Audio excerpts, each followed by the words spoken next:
आज हम श्री अरविंदो घोष का इंटीग्रल ह्यूमनिज्म डिस्कस करने जा रहे हैं। हम देखेंगे कि जो श्री अरविंदो घोष थे उन्होंने जो इंटीग्रल ह्यूमनिज्म का कंसेप्ट दिया है उसका असली में मतलब क्या है इंटीग्रल ह्यूमनिज्म, किस चीज की बात कर रहे हैं यहाँ पे श्री अरविंदो घोष। तो श्री अरविंदो घोष का इंटीग्रल ह्यूमनिज्म डिस्कस करने से पहले हमें ये डिस्कस करना होगा कि श्री अरविंदो घोष कौन थे, राइट। हमें थोड़ा सा बैकग्राउंड में जाना होगा ताकि हम चीज़ों को इंटरकनेक्ट कर पाएं। हमें एक बैकग्राउंड स्टोरी डेवलप करनी पड़ेगी ताकि हम इस चीज़ के ऊपर पहुंच सकें कि इंटीग्रल ह्यूमनिज्म क्या था। जब मैं श्री अरविंदो घोष की बात करता हूं, उनका जन्म जो है 1872 में होता है और वो 1950 में उनकी मृत्यु होती है। जो श्री अरविंदो घोष थे वो एक नेशनलिस्ट थे, वो एक देशभक्त थे, उसके बाद वो एक पोइट भी थे, एक जोगी थे और एक फिलोसोफर थे। जब मैं श्री अरविंदो घोष की बात करता हूं तो उन्होंने इंडियन पॉलिटिकल थॉट में बहुत सारा कंट्रीब्यूट किया है। मतलब कि उन्होंने इंडिया की पॉलिटिकल थॉट के ऊपर काम किया और हमें एक इंडियन पॉलिटिकल थॉट दी, अपने विचार दिए, मतलब कि भारत के रिलेटेड अपने पॉलिटिकल थॉट्स हमें दिए। लेकिन जो उनकी इंडियन पॉलिटिकल थॉट थी ना, वो मेनली स्पिरिचुअल बेसिस के ऊपर थी, स्पिरिचुअल आइडियाज के ऊपर थी। वो स्पिरिचुअलिज्म का मतलब हो गया कि आप मटेरियलिस्टिक चीजों को अभी पीछे छोड़ रहे हो, आप मटेरियलिस्टिक नहीं रहे। जैसे कि इंसान चाहता है कि उसके पास नौकरी हो, गाड़ी हो, बंगला हो, वो अच्छी अच्छी चीजें खाए, अच्छी अच्छी चीजें पहने। लेकिन जब इंसान इन सब चीजों से ऊपर उठ जाता है तो तब वो स्पिरिचुअलिज्म की तरफ बढ़ जाता है।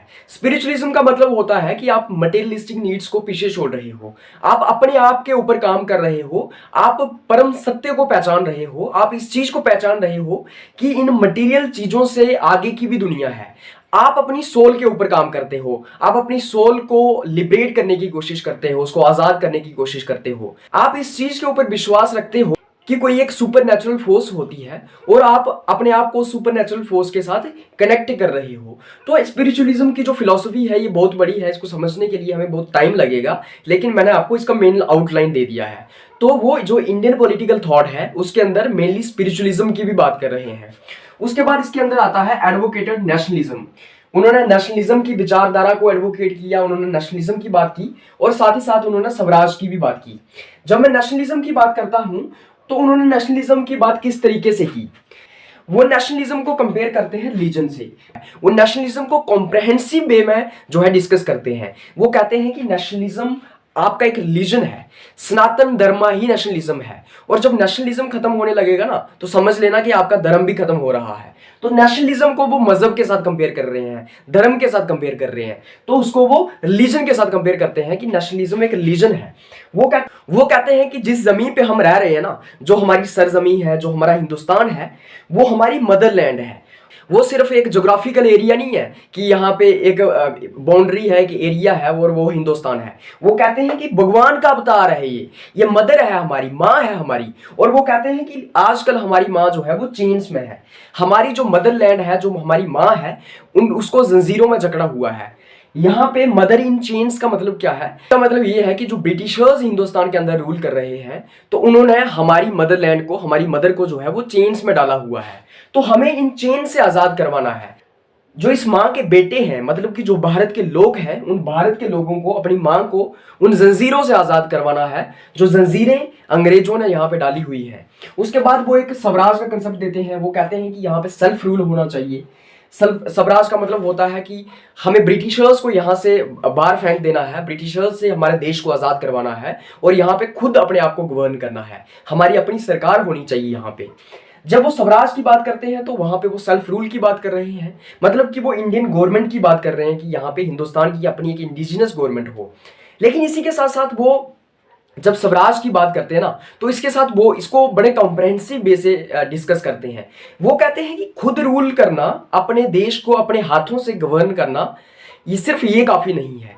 हमें ये भी तय करना होगा कि क्या वहां पे सारे लोग जो हैं उनके पास फ्रीडम है, क्या वो लोग खुद अपने आप को डेवलप कर पा रहे हैं, क्या वहां पे सोशल हार्मनी है, सारे लोग आराम से रह रहे हैं। तो वो ये सब वो इंटीग्रेटेड स्वराज की बात कर रहे हैं। उसके बाद जब मैं अरविंदो घोष की बात कर रहा हूं, वो अपने जो लाइफ के शुरुआती दिन थे उस टाइम पे वो इंग्लैंड में रहे, वहां पे वो पढ़ाई कर रहे थे। जैसे कि अगर उनका 1872 में जन्म हुआ, 1872 से लेके 1893 के बीच वो इंग्लैंड में रहे, मतलब कि इंग्लैंड में वो अपनी पढ़ाई वगैरह कर रहे थे। उसके बाद वो 1893 में भारत वापिस आते हैं। भारत वापिस आने के बाद 1893 से लेके 1910 के बीच वो यहाँ पे पॉलिटिक्स में इन्वॉल्व होते हैं, यहाँ पे फ्रीडम स्ट्रगल की लड़ाई लड़ते हैं, राइट। तो यहाँ पे एक्टिवली पार्टिसिपेट होते हैं पॉलिटिक्स के अंदर। बहुत कम पीरियड था कि जो अरविंदो घोष थे वो पॉलिटिक्स के अंदर रहे। जैसे 1893 में वो वापिस आए और मतलब कि करीब 17 साल वो यहाँ पे पॉलिटिक्स में इन्वॉल्व रहे और वो फ्रीडम स्ट्रगल के लिए लड़ते रहे। उसके बाद वो 1910 के बाद वो पुडुचेरी चले गए और पुडुचेरी में वो स्पिरिचुअलिज्म की तरफ जो है अपने ऊपर काम करने लगे। वो एक शांत जगह पे चले गए, वहां पे अपना ध्यान लगाने लगे और अपने आप को स्पिरिचुअलिज्म की तरफ ले गए, मतलब कि अध्यात्म की तरफ ले गए। तो ये सब हमने श्री अरविंदो घोष का एक बैकग्राउंड देखा। तो अब हम डिस्कस करेंगे कि एक्चुअल में जो अरविंदो घोष थे उनका इंटीग्रल ह्यूमनिज्म था क्या। तो इंटीग्रल ह्यूमनिज्म जैसा कि आप देख रहे हैं दो शब्दों से मिलकर बनता है, एक आ गया इंटीग्रल और दूसरा आ गया ह्यूमनिज्म। इंटीग्रल का क्या मतलब है? इंटीग्रल होता है ओवरऑल, इंटीग्रेटेड मतलब कि जब आप सब चीजों को एक साथ डेवलप करते हो, एक साथ इकट्ठा करते हो। जैसे कि फॉर एग्जांपल मैं पढ़ने लिखने में बहुत अच्छा हूं, उसके बाद मैं खेलने में बहुत अच्छा हूं, मैं इंटेलिजेंट भी हूं, उसके बाद मेरी फिजिकल जो बॉडी है वो भी बहुत अच्छी है, मेरे पास 6 एब्स हैं, मेरी बॉडी बड़ी अच्छी है। उसके बाद जो है मेरा जो सोशल रिलेशंस है, जो समाज में मेरा उठना बैठना है वो भी बहुत अच्छा है। तो ये जो है मेरा इंटीग्रेटेड पर्सनैलिटी है, ये मेरा इंटीग्रेटेड पर्सनैलिटी का डेवलपमेंट है। तो मेरी सब चीजें ये जो अच्छी हैं इसी को हम इंटीग्रेटेड बोलते हैं।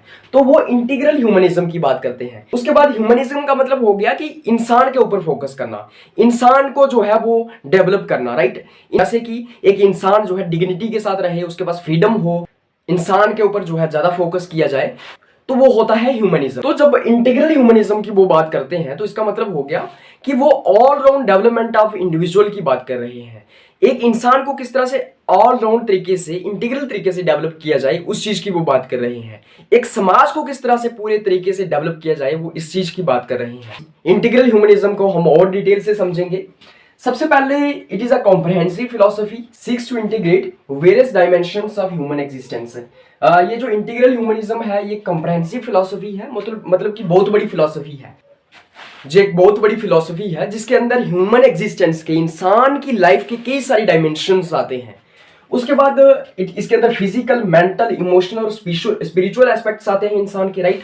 इंसान के जब आप इंटीग्रेटेड ह्यूमनिज्म की बात कर रहे हो, इंटीग्रल ह्यूमनिज्म की बात कर रहे हो, मतलब कि इंसान की डेवलपमेंट के बहुत सारे एस्पेक्ट इसके अंदर आते हैं। जैसे कि स्पिरिचुअल डेवलपमेंट होनी चाहिए, आपकी आध्यात्मिक डेवलपमेंट होनी चाहिए, आपकी मेंटल डेवलपमेंट होनी चाहिए, मेंटल लेवल आपका डेवलप होना चाहिए, आपकी इमोशनल डेवलपमेंट होनी चाहिए, आपकी जो है फिजिकल डेवलपमेंट होनी चाहिए। तो ये सब डेवलपमेंट्स जो है, ये सब एस्पेक्ट जो है वो इंटीग्रल ह्यूमनिज्म के अंदर लिए जाते हैं।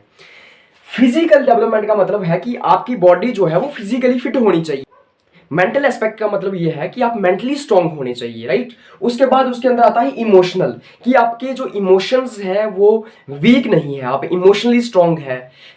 ये भी नहीं है कि आप हमेशा हंसते ही रहते हैं, आपको दुख होता ही नहीं है, या फिर आप हमेशा दुख में ही रहते हैं, या फिर जहां पे दुख चल रहा हो वहां पे आप हंसने स्टार्ट हो गए। तो जो इमोशनल इम्बैलेंसेस है वो आपके अंदर नहीं है। कहीं पे पता चला कि किसी की डेथ हुई है तो वहां पे आप हंस रहे हैं, कहीं पे पता चला कि किसी की शादी है वहां पे आप रो रहे हैं। तो आपकी जो इमोशनल डेवलपमेंट है, जो आपकी इमोशनल स्टेबिलिटी है वो भी होनी चाहिए। उसके बाद स्पिरिचुअल एस्पेक्ट है, मतलब कि आपका आध्यात्मिक नॉलेज, आप किस तरह से लाइफ को ले रहे हैं। कि आप हमेशा मटेरियलिस्टिक चीजों के पीछे भागते रहोगे, क्या आप हमेशा गाड़ी के पीछे, घर के पीछे, इस मटेरियलिस्टिक लाइफ के पीछे भागते रहोगे। So there is a turn कि आपको जो है वो लाइफ को पहचानना है, अपने आप को लिबरेट करना है, अपने इस परम सत्य को जानना है कि what is the truth of life, कि लाइफ की सच्चाई क्या है, सोल क्या है जब आप इसकी बात करते हो, आफ्टर लाइफ क्या होता है जब आप अपने आप को कनेक्ट करते हो एक हायर बीइंग के साथ। तो वो सब स्पिरिचुअल एस्पेक्ट्स भी आपके अंदर होने चाहिए। उसके बाद इसके अंदर आता है it offers holistic development of individuals and societies. और जब आपकी ये इंटीग्रेटेड डेवलपमेंट होगी तो इसी से आपके पूरे सोसाइटी की जो है वो ओवरऑल डेवलपमेंट होगी, और उसके बाद कम्युनिटीज की डेवलपमेंट होगी, सोसाइटीज की होगी, इंडिविजुअल्स की होगी। मतलब कि इंटीग्रल ह्यूमनिज्म के अंदर आपकी इन सब चीजों की डेवलपमेंट होनी चाहिए। आप फिजिकली स्ट्रांग हैं, आप मेंटली स्टेबल हैं, आप इमोशनली स्टेबल हैं, उसके बाद आप जो है स्पिरिचुअली डेवलप्ड हैं। और जब ये सब चीजें आपकी डेवलप होंगी ना, उसी से क्या होगा, उसी से एक समाज डेवलप होगा और उसी से पूरी की पूरी जो है दुनिया डेवलप होगी, उसी से जो है इंडिविजुअल्स, इंसान डेवलप होंगे। उसके बाद इसके अंदर आता है नेशनलिस्ट मूवमेंट। जैसे कि मैंने आपको बताया वो नेशनलिस्ट मूवमेंट की बात करते हैं, लेकिन उनका नेशनलिस्ट मूवमेंट का सिर्फ मतलब ये नहीं था कि आपने फ्रीडम लेनी है ब्रिटिशर्स से और आपकी नेशनलिस्ट मूवमेंट खत्म। नेशनलिस्ट मूवमेंट हो गया कि आप अपने देश को आजाद करवाने के लिए लड़ रहे हो, आप अंग्रेजों से भारत को आजाद करवाने के लिए लड़ रहे हो। लेकिन वो कहते हैं कि अंग्रेजों से भारत आजाद करवाने का मतलब क्या है, अंग्रेजों को यहां से भगा देना है और तुम्हें अपनी एक गवर्नमेंट मिल गई है, एक फ्रीडम नाम की वस्तु मिल गई है, तो क्या हो गए आप आजाद? वो कहते हैं नहीं, बिल्कुल नहीं। वो कहते हैं कि जो नेशनलिस्ट मूवमेंट है वो एक कॉम्प्रहेंसिव प्रोग्राम है, एक बहुत बड़ा प्रोग्राम है। इसके अंदर आप स्पिरिचुअल रेवोल्यूशन की बात करते हैं, मॉरल अपलिफ्टमेंट की बात करते हैं। वो कहते हैं कि अंग्रेजों से अपने भारत को आजाद करवाना, इसका मतलब ये नहीं है कि हर एक इंसान आजाद हो गया। वो कहते हैं ना कि गोरे अंग्रेजों से तो अपने आप को आजाद करवा लिया, लेकिन काले अंग्रेजों से भी तो आजाद करवाना है। वो कहते हैं कि अंग्रेज जब भारत छोड़ के चले जाएंगे और हमने अपनी गवर्नमेंट यहाँ पे बना ली, तो क्या ये हो गया? यही नेशनलिस्ट मूवमेंट का मकसद है? वो कहते हैं बिल्कुल नहीं। आपको जो है अपने आप को स्पिरिचुअली डेवलप करना है, यहाँ पे एक इंटीग्रल ह्यूमनिज्म डेवलप होना चाहिए, राइट। इंसान की मॉरल अपलिफ्टमेंट होनी चाहिए, इंसान अपने अंदर से आजाद होना चाहिए। तो वो ये सब चीजों की यहाँ पे बात करते हैं। उसके बाद वो स्वराज की बात करते हैं। जैसे मैंने आपको बताया कि वो सेल्फ रूल की बात कर रहे हैं, लेकिन वो कह रहे हैं कि ये इसका मतलब सिर्फ पॉलिटिकल फ्रीडम नहीं है कि आपने अपनी गवर्नमेंट बना ली, अंग्रेजों को भगा दिया तो स्वराज हो गया। वो कहते हैं बिल्कुल नहीं। स्वराज का मतलब कॉम्प्रहेंसिव है, स्वराज का मतलब बहुत बड़ा है। स्वराज के अंदर आता है फुलफिलमेंट ऑफ एंशिएंट लाइफ। वो कहते हैं कि जैसे पुराना भारत था वो भारत वापिस आना चाहिए, वो कंडीशंस वापिस आ जानी चाहिए। पुराने भारत में क्या होता था, हर कोई जो है वो आराम से रहता था, हर कोई जो है तालमेल से रहता था, हर कोई प्यार मोहब्बत से रहता था। तो उस पुराने भारत के प्रिंसिपल्स को हमें वापस लाना है। उसके अंदर वो बात करते हैं जो हमारा सतयुग था। अगर आप हिंदुइज्म से हैं तो आपको पता होगा कि वो सतयुग की बात करते हैं, जहां पर सारे लोग स्पिरिचुअली डेवलप थे, मॉरली डेवलप थे। वहां पे लोग मटेरियलिस्टिक चीजों के पीछे नहीं भागते थे, बल्कि उनका ओवरऑल डेवलपमेंट हुआ था। वहां पे लोग जमीन के लिए, जगह के लिए लड़ते नहीं थे, वहां पे लोग कॉपरेशन से रहते थे। तो उस चीज की वो बात कर रहे हैं। वो कहते हैं कि आपको सेल्फ लिबरेशन के लिए काम करना है, मतलब कि इंसान की मुक्ति भी तो होनी चाहिए। इंसान कब तक मटेरियलिस्टिक चीजों के पीछे भागता रहेगा? तो इंसान को अपने आप से आजाद करवाना है, उसको ट्रुथ से मिलाना है, सच्चाई क्या है उस चीज से उसको वाकिफ करवाना है। उसके बाद वो कहते हैं वेदांतिक आइडियल्स इन पॉलिटिक्स। भारत की राजनीति के अंदर वेदांतिक आइडियल्स आने चाहिए। जो वेदास के अंदर लिखा गया है वो इस चीज के अंदर इंप्लीमेंट होना चाहिए, वो भारत की राजनीति के अंदर इंप्लीमेंट होना चाहिए। वेदास के हिसाब से, वेदांतिक आइडियल्स के हिसाब से जो है वो भारत की राजनीति को गवर्न किया जाए, ताकि यहाँ पे ऑलराउंड डेवलपमेंट हो सके लोगों का। उसके बाद इंटीग्रल ह्यूमनिज्म के अंदर हम इसके कुछ फीचर्स डिस्कस करेंगे और इसको इलेबोरेटली समझेंगे कि इंटीग्रल ह्यूमनिज्म था क्या। तो जब हम इंटीग्रल ह्यूमनिज्म के कुछ फीचर्स की बात करते हैं, हम देखते हैं कि इंटीग्रल ह्यूमनिज्म के अंदर क्या वो अलग अलग एस्पेक्ट्स हैं जो इंटीग्रल ह्यूमनिज्म को इंटीग्रल ह्यूमनिज्म बनाते हैं। तो जब मैं इंटीग्रल ह्यूमनिज्म के फीचर्स की बात करता हूं, अलग अलग एस्पेक्ट्स की बात करता हूं, तो इसके अंदर सबसे पहले आता है लाइफ इज इंटीग्रल। इसके अंदर कहते हैं कि लाइफ जो है ना वो इंटीग्रल है, मतलब कि all aspects of human existence are integral, interconnected and interdependent, physical, mental, spiritual and emotional. जितने भी इंसान की लाइफ के एस्पेक्ट्स है ना वो इंटीग्रल है, एक दूसरे से जुड़े हुए हैं। कैसे? मान लो मैं पढ़ने में बहुत अच्छा हूं, लेकिन मेरी हेल्थ ही खराब है, मेरी फिजिकल बॉडी ही नहीं अच्छी है, मैं जो है बीमार रहता हूं, तो मैं क्या पढ़ने में, खाक पढ़ने में अच्छा रहूंगा? तो उसके अंदर क्या आता है कि मेरी बॉडी से इफेक्ट करती है मेरी मेंटल हेल्थ, मेरी इंटेलेक्चुअल हेल्थ, राइट। अगर मैं तंदुरुस्त रहूंगा तभी मैं पढ़ने में भी अच्छा रहूंगा। अगर मैं फिजिकली बड़ा स्ट्रांग हूं, फिजिकली बड़ा बैलेंस्ड हूं, लेकिन मैं मेंटली स्ट्रांग ही नहीं हूं, मुझे पढ़ना लिखना ही नहीं आता है, तो वो भी काम नहीं बनेगा। उसके बाद अगर मैं, मेरी फिजिकल बॉडी भी अच्छी है, मेरी मेंटल हेल्थ भी अच्छी है, लेकिन मेरा इमोशनल स्टेबिलिटी ही नहीं है, जहां पे हंसना होता है वहां पे मैं रोने लग पड़ता हूं, जब मैं हमेशा ही हंसते रहता हूं, मुझे रोना ही नहीं आता, तो मैं इमोशनली जो है वीक हूं। तो वो कहते हैं कि इंसान की लाइफ के जो अलग अलग एस्पेक्ट्स है ना, जैसे spiritual aspect, physical aspect, mental aspect, वो सब इंटीग्रेटेड हैं, वो सब इंटीग्रल हैं। इंसान के सब एस्पेक्ट्स डेवलप होने चाहिए, तभी इंसान डेवलप हो पाएगा।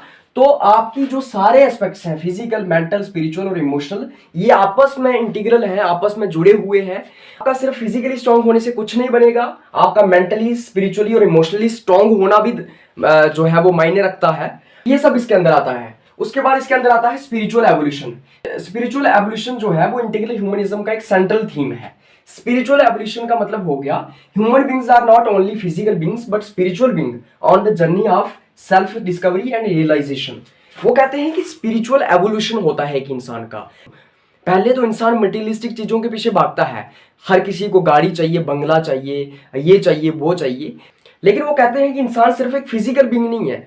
मैं सिर्फ मटेरियलिस्टिक चीजों के पीछे नहीं भागूंगा, मैं एक स्पिरिचुअल बीइंग भी हूं। मतलब कि वो सेल्फ डिस्कवरी की जर्नी के ऊपर है, सेल्फ रियलाइजेशन की डिस्कवरी के ऊपर है। मतलब कि इंसान को अपने आप को पहचानना है, इंसान को अपने आप को खोजना है कि वो असली में है क्या, उसको मटेरियलिस्टिक चीजों से बाहर निकलना है। तो ये एक स्पिरिचुअल एवोल्यूशन है। मतलब कि इंसान मटेरियलिस्टिक चीजों से स्पिरिचुअलिज्म की तरफ जाता है। पहले इंसान जो है वो अलग अलग चीजों के पीछे भागता है, मटेरियल चीजों के पीछे, लेकिन बाद में वो स्पिरिचुअलिज्म की तरफ जाता है। उसके बाद इसके अंदर आता है importance of spiritual development, higher consciousness and understanding of life purpose. और वो कहते हैं कि जो स्पिरिचुअल बैलेंस का, जो स्पिरिचुअल वेलबींग का इंपॉर्टेंस क्या है, स्पिरिचुअल डेवलपमेंट इंसान के अंदर क्यों होनी चाहिए, ताकि उसकी हायर कॉन्शियस डेवलप हो सके। मतलब कि उसकी जो इनर कॉन्शियस है, जो उसकी अंतरात्मा है, जो उसका माइंड है, वो अच्छे से डेवलप हो सके और उसको लाइफ के पर्पस समझ आ जाए, उसको जिंदगी का उद्देश्य समझ आ जाए। उसके बाद थर्ड इसके अंदर आता है इनर ट्रांसफॉर्मेशन। इनर ट्रांसफॉर्मेशन का क्या मतलब है कि आपको अपने अंदर को बदलना है, अपने आप का जो आपका अंदर है उसको आपको बदलना है। मतलब कि purification of thoughts, emotions and desire. जो आपके थॉट्स हैं उनको प्यूरिफाई करना है, जो आपके विचार हैं इनको प्यूरिफाई करना है। आपके अंदर जो आपके विचार हैं वो बिल्कुल स्पष्ट होने चाहिए, आपके थॉट्स जो हैं वो बिल्कुल प्यूरिफाई होने चाहिए। आपके अंदर गंदे थॉट्स ना हो, आपके अंदर अच्छे अच्छे थॉट्स हों, ये सब भी जरूरी है। उसके बाद इसके अंदर आता है इमोशनल प्यूरिफिकेशन, कि आप अपने आप को इमोशनली प्यूरिफाई करें, कि कहाँ पे इमोशंस का यूज करना है, इमोशंस को किस तरह से बैलेंस करके रखना है, वो भी जरूरी है। उसके बाद इसके अंदर आता है desire, to control your desire, to purify your desire. आपकी ख्वाहिश क्या है? क्या आपकी सिर्फ गाड़ी खरीदने की ख्वाहिश है या अपने आप को डेवलप करने की ख्वाहिश भी है? तो आपकी अपनी अपनी ख्वाहिशों के ऊपर आपको ध्यान देना है कि आप जिंदगी में चाहते क्या हो। आपकी जैसी ख्वाहिशें होंगी ना, आप वैसे ही हो जाएंगे। अगर मेरी ख्वाहिश है कि आज मुझे जो है वो किसी को गाली निकालनी है, आज मुझे उस बंदे के साथ बदला लेना है, तो मैं वैसा ही व्यक्ति हो जाऊंगा। तो आपको अपनी डिजायर्स को प्यूरिफाई करना है, आपको देखना है कि आपकी डिजायर्स गलत तो नहीं है, तो मेरी डिजायर्स जो है वो बिल्कुल प्यूरिफाइड होनी चाहिए। उसके बाद इसके अंदर आता है हार्मनी विद नेचर। आपको नेचर के साथ हार्मनी रखनी है। मतलब कि importance of respecting natural world. जो भी नेचर है हमारा नेचर जो है बड़ा डाइवर्स है। जैसे कि कहीं पे माउंटेन्स हैं, कहीं पे ग्लेशियर्स हैं, कहीं पे फॉरेस्ट्स हैं, कहीं पे अलग अलग एनिमल्स हैं, जैसे कि कहीं पे चीता है, कहीं पे सांप है। तो ये जो अलग अलग नेचुरल एंटिटीज हैं, ये जो नेचुरल वर्ल्ड है, ये जो फिजिकल वर्ल्ड है, इसको हमें रिस्पेक्ट करना है और हमें जो है सस्टेनेबल प्रैक्टिसेस को इनकरेज करना है और साथ ही साथ डाइवर्सिटी ऑफ नेचर को जो है वो इनकरेज करना है। मतलब कि हम कुछ ऐसा ना करें जिससे इन्वायरमेंट खराब हो जाए, हम कुछ ऐसा ना करें जिससे हम इन्वायरमेंट के विरुद्ध चले जाएं, हम इन्वायरमेंट को खत्म ना कर दें, हम पहाड़ों को खत्म ना कर दें।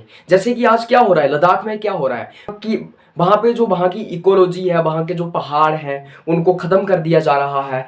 ग्लेशियर्स जो है वो ह्यूमन एक्टिविटीज़ की वजह से, एनर्जेनिक एक्टिविटीज़ की वजह से जल्दी से जो है पिघल रहे हैं, ग्लोबल वार्मिंग हो रही है। तो हम इंसान किस तरह से अपने नेचर को नुकसान पहुंचा रहे हैं। वो कहते हैं कि हमें नेचर को रिस्पेक्ट करना है, नेचर को बचा के रखना है और उन प्रैक्टिसेस को फॉलो करना है जिन प्रैक्टिसेस से नेचर बिगड़े ना, नेचर खराब ना हो। और जो हमारे नेचर के अंदर डाइवर्सिटी है, अलग अलग चीजें हैं, कहीं पे पहाड़ है, कहीं पे प्लेन्स हैं, कहीं पे समुद्र है, कहीं पे कोस्टल रीजन्स हैं, कहीं पे आइलैंड्स हैं। उन सब चीजों को हमें रिस्पेक्ट करना है। नेचर ने किसी को काला बनाया है, किसी को गोरा बनाया है, किसी को लंबा बनाया है, किसी को छोटा बनाया है, तो उन चीजों को भी हमें रिस्पेक्ट करना है। उसके बाद इसके अंदर आता है सोशल हार्मनी। हमें समाज के अंदर एक हार्मनी मेंटेन करनी है। मतलब कि harmony and cooperation among individuals and communities, mutual respect, diversity, celebrated unity in common humanity। मतलब कि हमें अलग अलग लोगों को आपस में बड़े तालमेल से रहना है, आराम से रहना है, प्यार मोहब्बत से रहना है। लोगों के बीच एक आपसी मिलाव होना चाहिए, एक आपसी जुड़ाव होना चाहिए कि मैं अगर हिंदू हूं, कोई मुस्लिम है, अगर कोई काला है, गोरा है, वो सब आपस में मिलजुल के रह रहे हैं। हर एक इंसान को इंसान की नजर से देख रहा है, ना कि हिंदू और मुस्लिम के चश्मे से, ना कि किसी जाति के चश्मे से। हर इंसान जो है वो एक हार्मनी के साथ रह रहा है, वो भी इसके अंदर जरूरी है। अलग अलग कम्युनिटीज के बीच हार्मनी होनी चाहिए। मतलब कि अगर मैं डोगरा हूं, अगर कोई गुजराती है, तो हमारी एक हार्मनी होनी चाहिए। हम जो है आपस में एक दूसरे के रिस्पेक्ट करें, ये चीज इसके अंदर आती है। उसके बाद इसके अंदर आता है म्यूचुअल रिस्पेक्ट, एक दूसरे की रिस्पेक्ट होनी चाहिए, एक दूसरे के बिलीफ्स की रिस्पेक्ट होनी चाहिए। उसके बाद इसके अंदर आता है diversity celebrated, unity in common humanity, कि आप अलग अलग डाइवर्सिटी को सेलिब्रेट कर रहे हैं। अगर यहाँ पे अलग अलग लैंग्वेजेस हैं, अगर हमारे भारत के अंदर 2000 प्लस लैंग्वेजेस हैं, अगर यहाँ पे कई हजार एथनिक ग्रुप्स हैं, अगर यहाँ पे अलग अलग कलर्स के लोग रहते हैं, अलग अलग रेसिस हैं यहाँ पे, अगर यहाँ पे अलग अलग तरह के लोग रहते हैं, नेपालीज अलग तरह के होते हैं, इंडियंस अलग तरह के होते हैं, अमेरिकन अलग अलग तरह के होते हैं, रशिया के लोग अलग तरह के होते हैं, तो हमें उन चीजों को रिस्पेक्ट करना है, अलग अलग डाइवर्सिटीज को रिस्पेक्ट करना है। हर कोई एक जैसा नहीं हो सकता ना, तो हमें जैसा कोई है वैसे ही उसको रिस्पेक्ट करना है। तो उस चीज की वो बात करते हैं कि हमारी जो डाइवर्सिटी है, जो हमारा बिखराव है, हमारा देश जो डाइवर्स है, अलग अलग भाषाएं को बोली जाती हैं, अलग अलग तरह के लोग हैं, उनकी एक रिस्पेक्ट होनी चाहिए। हमें डाइवर्सिटी को बचाना है और साथ ही साथ हमारी यूनिटी किस चीज में होनी चाहिए, वो एक कॉमन ह्यूमैनिटी के बेसिस पे होनी चाहिए कि मैं किसी व्यक्ति को इसलिए उसके साथ डिस्क्रिमिनेट नहीं कर रहा क्योंकि वो इंसान है। तो हमें इंसान को इंसान की नज़र से देखना है, हमें डाइवर्सिटी को सेलिब्रेट करना है, लेकिन हमें यूनिटी भी बरकरार रखनी है इंसानियत की नज़र से। उसके बाद सिक्स्थ इसके अंदर आता है एजुकेशन एंड इनलाइटनमेंट। वो एजुकेशन को किस तरह से देखते हैं, वो इनलाइटनमेंट को किस तरह से देखते हैं, मतलब कि एजुकेशन के बारे में उनका क्या कहना है। तो वो कहते हैं कि एजुकेशन जो है वो होलिस्टिक डेवलपमेंट के लिए काम करती है। एजुकेशन ये तय करती है कि इंसान का डेवलपमेंट किस तरह से होगा। तो एजुकेशन काफ़ी ज़्यादा रोल प्ले करती है इंटीग्रल ह्यूमनिज्म के अंदर। सबसे पहले वो कहते हैं कि एजुकेशन का फोकस जो है वो सिर्फ इंटेलेक्चुअल ग्रोथ के ऊपर नहीं होना चाहिए। वो कहते हैं कि एजुकेशन का सिर्फ ये मकसद नहीं है कि आप लोगों को जो है वो इंटेलेक्चुअल बना दीजिए, उनको फैक्ट्स रटाइए, उनको जो है अलग अलग थियरीज पढ़ाइए, ये सब कीजिए, बल्कि एजुकेशन का पर्पस ये भी होना चाहिए कि इंसान की मॉरल और स्पिरिचुअल अपलिफ्टमेंट हो। मॉरली इंसान जो है वो डेवलप हो, स्पिरिचुअली डेवलप हो, उसको अध्यात्म सिखाया जाए, उसको लाइफ का जो पर्पस है वो सिखाया जाए, उसकी जो मॉरल विजडम है उसको डेवलप किया जाए, उसकी मॉरल ग्रोथ को डेवलप किया जाए। उसके बाद इसके अंदर आता है सेल्फ डिस्कवरी। एजुकेशन का ये भी पर्पस होना चाहिए कि इंसान की जो सेल्फ डिस्कवरी है, इंसान अपने आप को पहचाने, अपने आप को खोजे कि इंसान असली में है क्या। और उसके बाद इसके अंदर आता है क्रिटिकल थिंकिंग। इंसान के अंदर एक क्रिटिकल थिंकिंग डेवलप हो, उसको किसी चीज के बारे में सोचने का उसके पास एक क्रिटिकल थिंकिंग होनी चाहिए। मतलब कि वो चीज़ों को बड़ा रैशनली सोचता हो, चीज़ों को बड़ा रैशनल तरीके से जो है वो देखता हो।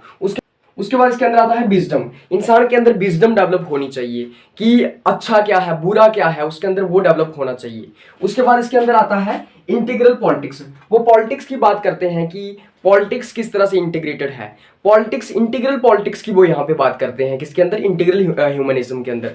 वो कहते हैं कि गवर्नेंस जो है उसको प्रमोट करना चाहिए wellbeing of all citizens, respect individual rights and freedom. वो कहते हैं कि एक गवर्नमेंट का क्या मोटिव होना चाहिए, एक गवर्नमेंट का पर्पस क्या होना चाहिए, कि वो सारे व्यक्ति जितने भी सिटीजन्स हैं एक देश में, चाहे वो किसी भी रिलीजन के हैं, चाहे किसी भी कास्ट के हैं, उनकी जो है उनकी वेलबींग को प्रमोट किया जाए, उनकी अच्छाई के ऊपर काम किया जाए। ये गवर्नेंस का जो है वो पर्पस है, ये गवर्नेंस का एक क्या है, दायित्व है, ये एक पॉलिटिक्स का दायित्व है, ये गवर्नमेंट का दायित्व है।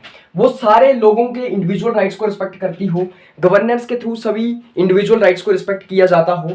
और उसके बाद फ्रीडम को, जो इंसान की व्यक्तिगत आज़ादी है उसको भी जो है प्रमोट किया जाता हो, वो गवर्नेंस का, वो गवर्नमेंट का यहाँ पे मकसद होना चाहिए, मोटिव होना चाहिए। उसके बाद वो कहते हैं कि जो हमारी गवर्नमेंट है वो एथिक्स के ऊपर बेस्ड होनी चाहिए, ट्रांसपेरेंसी के ऊपर बेस्ड होनी चाहिए, अकाउंटेबिलिटी के ऊपर बेस्ड होनी चाहिए। मतलब कि गवर्नमेंट जो है वो एथिक्स के ऊपर भी काम करे, वो देखे कि सही क्या है, गलत क्या है। उसके बाद उसके अंदर ट्रांसपेरेंसी हो, कहीं पे भ्रष्टाचार ना हो, और उसके बाद अकाउंटेबिलिटी अकाउंटेबिलिटी हो, गवर्नमेंट जो है वो लोगों के प्रति जवाबदेह हो, अकाउंटेबल हो, आंसरेबल हो। तो ये सब वो गवर्नमेंट की बात करते हैं कि पॉलिटिक्स के अंदर, गवर्नमेंट के अंदर भी इंटीग्रेशन होनी चाहिए। हर व्यक्ति के राइट्स को प्रमोट किया जा रहा है, हर व्यक्ति की वेलबींग को प्रमोट किया जा रहा है, एज वेल एज हर व्यक्ति की फ्रीडम को प्रमोट किया जा रहा है। There must be transparency in the government, there must be ethics in the government, as well as there must be accountability in the government.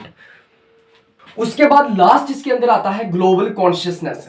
Global consciousness का उनका यहाँ पे क्या मतलब है, वो ग्लोबली किस तरह से इंटीग्रेशन की बात करते हैं। तो जब मैं ग्लोबल कॉन्शियसनेस की बात करता हूं, उसके अंदर आता है इंटरनेशनल कोऑपरेशन। मतलब कि जो अलग अलग देश हैं, अलग अलग जो पूरे दुनिया के अंदर कंट्रीज हैं, उनकी कोऑपरेशन होनी चाहिए, उनका एक तालमेल होना चाहिए।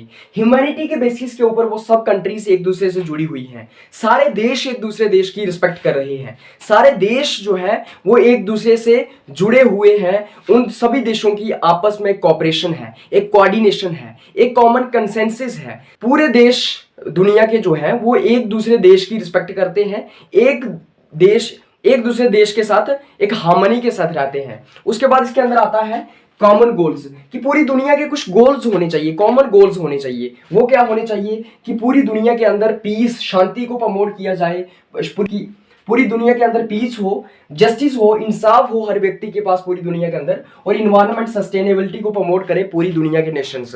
मतलब कि इन्वायरमेंट को बचाने के लिए पूरे नेशंस जो है वो काम करें। तो ग्लोबल कॉन्शियसनेस का यहाँ पे मतलब है कि सारे देश, दुनिया के सारे देश जो है वो आपस में जुड़े हुए हैं, आपस में तालमेल से रहते हैं। सारे देश जो है वो सारे देश जो है वो ह्यूमैनिटी की बात करते हैं और कॉमन गोल्स को अचीव कर रहे हैं, पीस को अचीव कर रहे हैं। सारे देशों का मकसद होना चाहिए कि वो शांति लाएं पूरी दुनिया के अंदर, पूरी दुनिया के अंदर इंसाफ हो और पूरी दुनिया के अंदर इन्वायरमेंट को प्रोटेक्ट किया जाए। तो ये सब हम बात करते हैं इंटीग्रल ह्यूमनिज्म के अलग अलग डायमेंशंस की, अलग अलग फीचर्स की, अलग अलग एस्पेक्ट्स की। तो इस तरह से हम देखते हैं कि किस तरह से इंटीग्रल ह्यूमनिज्म की बात करते हैं अरविंदो घोष।